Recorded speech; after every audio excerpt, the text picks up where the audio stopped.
Vemos acá que, volviendo a esta presentación también general, que como vemos hay una división de las técnicas multifocales y de las técnicas ya más clásicas, que son las de respuesta en masa. Y cuando yo voy a hablar un poco de esta diferenciación para que las personas entiendan cuál es verdaderamente la importancia, yo diría que si nosotros tenemos una lesión pequeña en algún lugar, ya sea de la vía o ya sea de la retina, es muy difícil que una respuesta en masa que nos permite ver cómo funciona la retina como un todo, o que nos permite ver cómo funciona la vía óptica como un todo, es muy difícil poder extraer ese daño de un sector tan específico en esa respuesta. Quiere decir que, digamos, pequeñas lesiones en la retina podrían darnos un electroretinograma prácticamente normal. Y entonces ahí surge la necesidad de poder diferenciar o de extraer estos pequeños daños que existen en áreas muy circunscritas de la totalidad de la respuesta de la retina. Por tanto, estas técnicas de respuesta en masa son muy útiles cuando queremos ver enfermedades que nos dañan la retina como un todo o la vía óptica como un todo, mientras que estas técnicas nos aportan la posibilidad de ir discerniendo de específicas lesiones en áreas muy específicas, cómo esto nos está impactando realmente en la retina o en el nervio óptico o en la función de ambos. Viendo esto, vamos a ver que los generadores, si vamos a hablar de retina, los generadores principales van a estar distribuidos en función también de cómo está distribuida las diferentes estructuras en la retina. Yo creo que saber de la fisiología de la retina, de la anatomía de la retina, es tan importante para poder elegir la técnica que vamos a utilizar, sabiendo que la distribución de los conos es principalmente en el área más central de la retina, mientras que de los bastones es más periférico. Aquí vemos la distribución en cuanto a los grados centrales de la retina. Sabemos que los bastones tienen un pico máximo de concentración a nivel de los 20 grados centrales de la retina, mientras que los conos están mayoritariamente concentrados bien central en la retina. Entonces vamos a saber que cuando evaluemos un tipo de estudio en particular, aquellos pasos que se encuentren afectados le vamos a encontrar sentido de por qué ese paso es el que está afectado, porque depende de la distribución de esas células en la retina. Lo mismo pasa con la vía visual. Por tanto, si vemos que la vía visual también tiene una distribución, vamos a decir, vertical, donde vamos a ir desde el recibimiento de la información en esta interfaz epitelio fotorreceptor, pasando por la célula bipolar, la célula ganglionar, y después va a ir a constituir todo lo que sería la vía óptica. Lo mismo pasaría si tenemos que extraer cada una de esas capas o cada uno de esos momentos en las diferentes técnicas que vamos a utilizar. Pasando directamente esto es lo mismo, pero ya a nivel de la... Pasando directamente entonces a técnicas específicas, vamos a ver que estas se pueden utilizar en función de cada una de estas estructuras que estuvimos describiendo. Y yo voy a tratar en estos momentos, vamos a hablar de específicamente de otros elementos que pueden de alguna manera interferirnos en el procesamiento o en la interpretación de cada una de estas técnicas. Por ejemplo, la edad y el sexo. La edad y el sexo tienen un impacto también. Como mismo estaba mencionando ahorita el doctor Mendoza, si hablamos de, por ejemplo, este sexto paso que se incluyó en el electroretinograma, donde se ha pensado en incluir un paso que tenga un mismo mesópico, pero con una luz mucho más intensa, eso estuvo basada en el hecho de que cataratas u otras opacidades han tenido un impacto en la interpretación del estudio. Cuando tú ves un estudio mesópico disminuido, tú no sabes de dónde viene, si viene porque realmente la retina está afectada o si realmente hay una opacidad que está afectando la respuesta eléctrica. Mientras que estas modificaciones, además con la edad, se ven ciertas variaciones, como es el caso, por ejemplo, con el RGA patrón. Por tanto, la edad tiene que ser, o en los pacientes pediátricos que he mencionado, la edad tiene que ser tratada con cautela a la hora de entender o de elegir la técnica y también de entender el resultado que estamos teniendo. La dilatación pupilar es importante, o sea, si nosotros estamos realizando una técnica que va a requerir buena calidad visual, es imposible elegirla si vamos a dilatar el paciente. Por tanto, nosotros tenemos que tener en cuenta en el procedimiento, en el protocolo que se va a seguir con el paciente, si es una técnica que requiere calidad visual o no. no es aprender ese protocolo tan de memoria, sino entender que la calidad visual se deteriora si tenemos el paciente con una dilatación pupilar. Por tanto, aquellas técnicas que nos requieren solamente saber si hay una respuesta y que su estímulo es luz, no requiere de alguna manera que uno controle que no esté dilatado el paciente. Y por el contrario, lo que necesitas es que tenga la mayor apertura de pupila para poder recoger la mayor cantidad de información posible. A diferencia de las que necesitan la calidad visual, donde digamos que la dilatación pupilar tiene una importancia o un impacto. También las frecuencias espaciales, las frecuencias de estimulación, la cantidad de iluminación, todos estos elementos también tienen un impacto. Y esto lo vamos a ver en independencia de la técnica que vayamos discutiendo. El hecho del uso del contraste y también la manera en que se ponen los electrodos y el tipo de electrodos que se utilice. Ya doctor Mendoza habló un poco sobre los electrodos, no tenemos que redundar en lo mismo. Vamos a entrar directamente en el RG de campo completo, que como yo venía mencionando, el RG de campo completo está de alguna manera basada en la extracción de la respuesta, digamos, de lo que sería la retina externa. Por tanto, ahí como ven, nos vamos a concentrar dentro de esta gran imagen específicamente en lo que incumbe desde fotorreceptores hasta antes de llegar a células ganglionares. Para mí fue interesante en algún momento que nosotros podíamos obtener todas estas respuestas, sin embargo las células ganglionares era difícil obtenerlas en un RG. Y gracias a otras técnicas o protocolos extendidos hemos podido ir extrayendo algunos grupos celulares específicos. Después que hablemos de RG multifocal, voy a mencionar un poquito sobre estas técnicas más específicas, solo viendo que nos han permitido extraer específicos grupos celulares de esta respuesta en masa de toda la retina. Vamos a ver que el RG de campo completo, como mencionamos, eso va como lento. Como mencionamos, es la respuesta eléctrica que se produce de la retina externa. Esta es la manera en que vamos a poner los electrodos cuando vamos a realizar la técnica.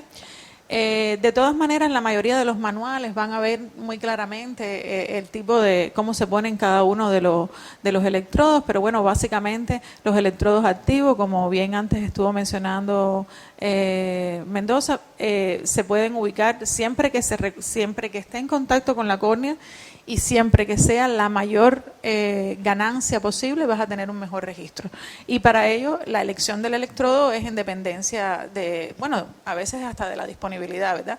Pero bueno, básicamente este es un tipo de estudio donde elegir el electrodo no afecta la calidad visual. O sea que tanto se puede utilizar electrodos que cubran completamente la córnea, a diferencia de otros tipos de estudios, como puede ser el RGA patrón, donde como se requiere una buena calidad de la visión, es mejor no cubrir la córnea con un electrodo. Por tanto, entonces se utilizan otros tipos de electrodos que nos permiten recoger la información sin afectar la calidad visual. Lo mismo pasa con la cantidad de estimuladores disponibles para ello, que tenemos una variedad tremenda y en dependencia del tipo de estudio que vayamos a hacer, así será el que se va a requerir. Hay dos respuestas fundamentales o dos maneras fundamentales de recoger la información, un RG estandarizado o de campo completo. Una es la porción que tiene que ver con la respuesta escotópica, para lo cual hay una preadaptación a la oscuridad y además de ello hay una manera de registrar este estudio con una condición de poca luminancia. Y esto nos va a permitir evaluar tanto la respuesta de bastones como la respuesta combinada de conos y bastones.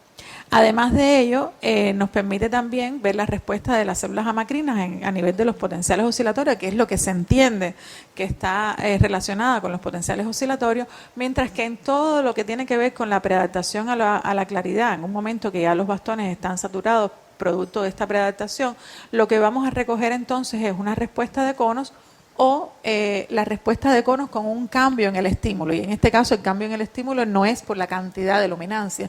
El cambio en el estímulo que se produce en el flicker es por la frecuencia de la estimulación. O sea, es la diferencia con el paso anterior. ¿Okay? Vemos que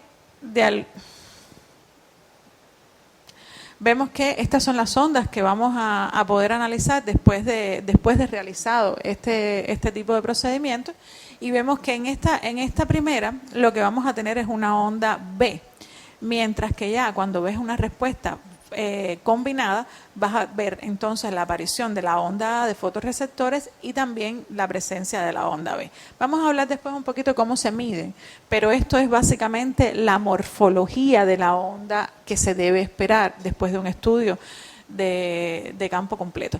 Y como les decía, la inclusión de este paso, que viene a ser un sexto paso, que en algún momento inicialmente fueron 5, es precisamente para hacer este flash que tiene una mayor intensidad y donde la ganancia de la respuesta, si es superior a un valor, en este caso del 20%, se ve que entonces probablemente esté relacionada con la cantidad de luminancia que está entrando al ojo y no con la respuesta de la retina por algún tipo de enfermedad. Y ese es el valor fundamental de este paso extra que se incluyó. Mientras que acá, en la respuesta fotópica, por supuesto, nos va a aportar la respuesta específicamente de cono. O sea, si lo vemos de alguna manera, digamos que en este paso escotópico, el mayor valor es evaluar los bastones. En este caso, en la respuesta fotópica, el mayor valor es evaluar los conos. Y en la respuesta combinada, ambos. ¿Y por qué se va con este nivel o sea, por qué estamos tratando de obtener este grupo celular específico? Porque recuerden que hay enfermedades de la retina que son de compromiso solamente de cono, de compromiso de bastones y de compromiso de cono-bastón o bastón-cono. Y el inicio es el que determina, o sea, digamos, de la progresión, si es desde los bastones hacia los conos o de los conos a los bastones, y eso nos va incluso en muchas ocasiones a orientar desde el punto de vista del diagnóstico también.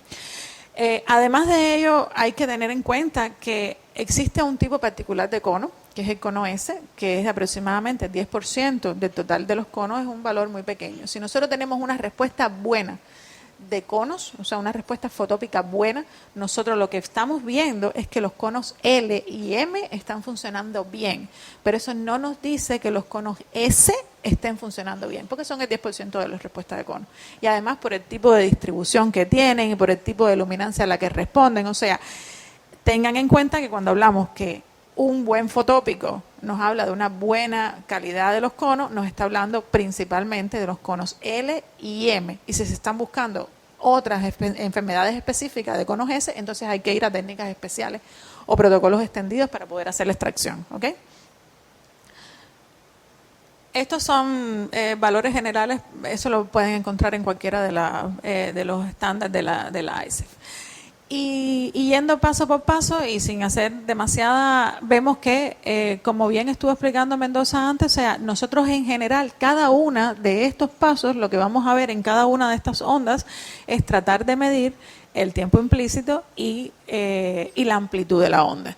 Y por supuesto, y aquí voy a hacer una parte muy importante, y es el que tiene que ver con nuestros valores de referencia. O sea, en general, existen valores de referencia que digamos que son estándar, que los laboratorios en acuerdos internacionales se han hecho estudios, hay publicaciones, etcétera, pero ninguno es tan certero como el hecho de crear las propias normas que tenemos en cada uno de nuestros laboratorios. O sea, ni la Tierra es la misma, ni las condiciones de luminancia, en todos los países, en todos los lugares.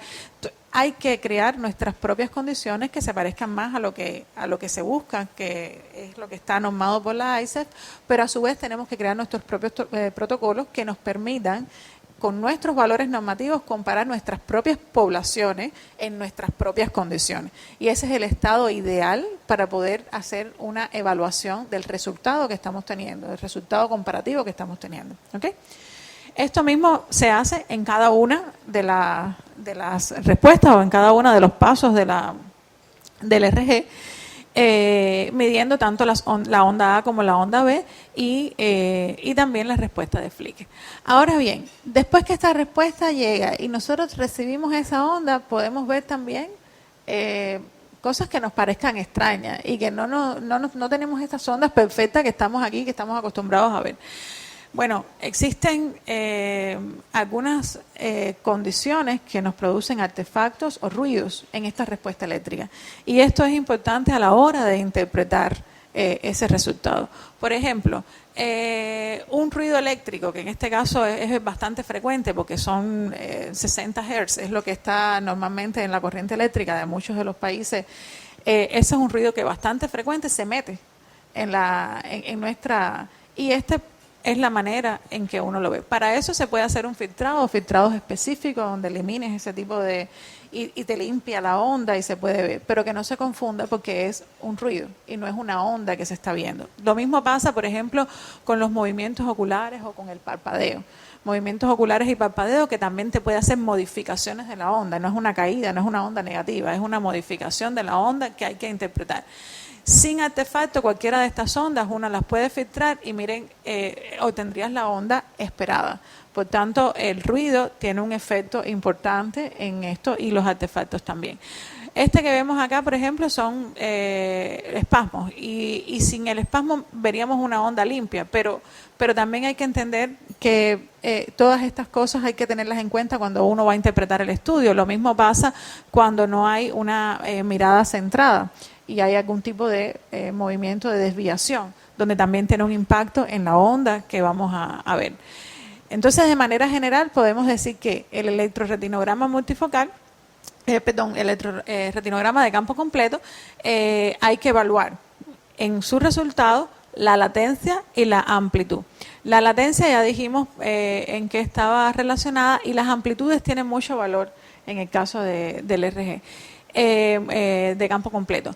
Por ejemplo, en valores supernormales son aquellos que las ondas exceden el límite superior, mientras que la disminución, o sea, un RG subnormal, nosotros a veces no solamente tienes la consideración que está disminuido, sino vemos como en qué por ciento está disminuido con respecto a nuestros valores normativos. Y si este por ciento es pequeño, menos del 30%, tiene un impacto diferente. Si es entre el 30 y el 70, se puede decir que es una disminución moderada, mientras que más del 70% está una disminución que ya tiene un valor importante porque es una gran disminución.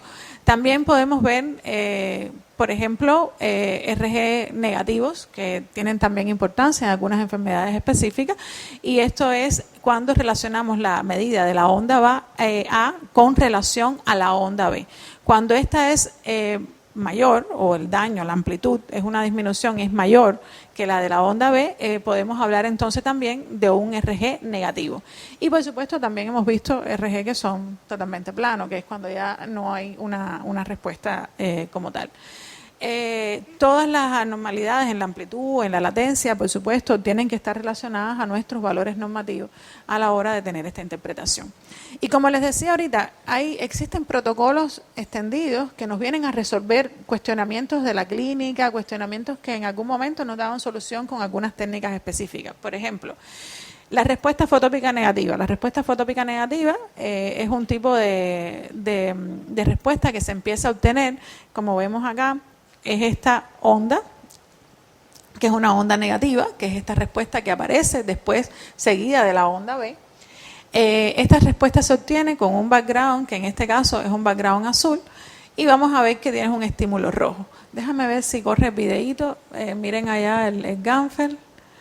Este es el background azul con un estímulo rojo, y esta respuesta nos viene a decir el funcionamiento de las células ganglionares que antes no podíamos evaluar, porque las teníamos en el RGA patrón, pero este nos respondía solamente a las que estaban en mácula, o sea, a las parvo, mientras que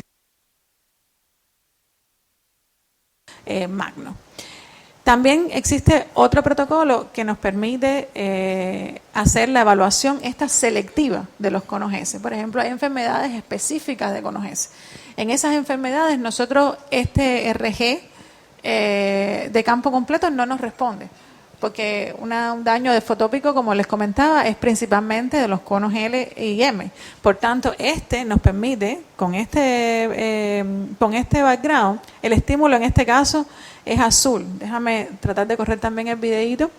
Allá ven en el Ganfel. Ese es con este background, donde este color lo que hace es saturar L y M y nos permite, con un estímulo adecuado de luz azul, obtener la respuesta de conos S. Este nos va entonces a aportar, en aquellos casos donde estamos viendo un daño de conos S, poder utilizar esta técnica. También esta respuesta de on-off de retina, donde tienes un background que es verde. En este caso lo que se hace es obtener un estímulo naranja. No tengo video como mostrarlo, pero bueno, acá vemos que este también es uno de los protocolos extendidos y que se puede utilizar en numerosos estudios e incluso en estos momentos en investigaciones es bastante utilizado. Viendo de esta manera, yo creo que el RG de campo completo, su utilidad está totalmente cubierta. Vamos a pasar a multifocal y ahí es donde vemos lo que yo les comentaba ahorita. O sea, enfermedades específicas o daños específicos de una zona de la retina no se pueden extraer en muchas ocasiones del RG de campo completo. Mientras que el multifocal nos va a permitir hacer esa pequeña extracción de esa zona específica y por eso, además de haber surgido la necesidad, se diseñó esta gran estrategia para obtener la respuesta. A diferencia del estudio anterior, aunque nos está evaluando el funcionamiento de esas células en esa zona, principalmente en las maculopatías, también vemos que la onda que se obtiene no es una onda igual que las anteriores, que es una respuesta eléctrica directamente de la célula. Esta es un análisis matemático de la respuesta eléctrica de una zona que se está estudiando. Y esta zona está distribuida en una cantidad de hexágonos. Ahí vemos cómo funciona. Vemos acá, donde ven la estimulación por diferentes zonas. La manera en que se estimula es totalmente para poder extraer las respuestas de cada hexágono específicamente. Vamos a ver que es una manera en que la secuencia es totalmente diferente. Esta secuencia nos permite que no hayan dos en un momento respondiendo para poder extraer cada una de esas respuestas. Y su análisis nos va a permitir entonces hacer un reporte que es muy bonito cuando se ve en esta manera, pero que muchas veces no nos está diciendo verdaderamente la respuesta. Por tanto, recomendamos siempre que para el análisis del RG multifocal se vaya al análisis de anillo, al análisis por cada uno de ellos y que se mire, muy importante, los plots para saber si lo que se está viendo es realmente una respuesta y no es un ruido o no es una cuestión que no está. Este estudio es muy importante para evaluar por sectores, como les dije, el daño que puede aparecer, no solamente en maculopatía, sino hasta en lesiones que se encuentren en la mácula, pero que sean pequeñas.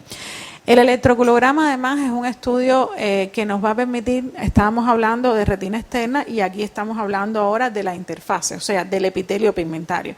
Epitelio pigmentario que está estrechamente vinculado al fotorreceptor, pero que ocasionalmente puede ser, en dependencia del tipo de enfermedad, el foco específico del daño.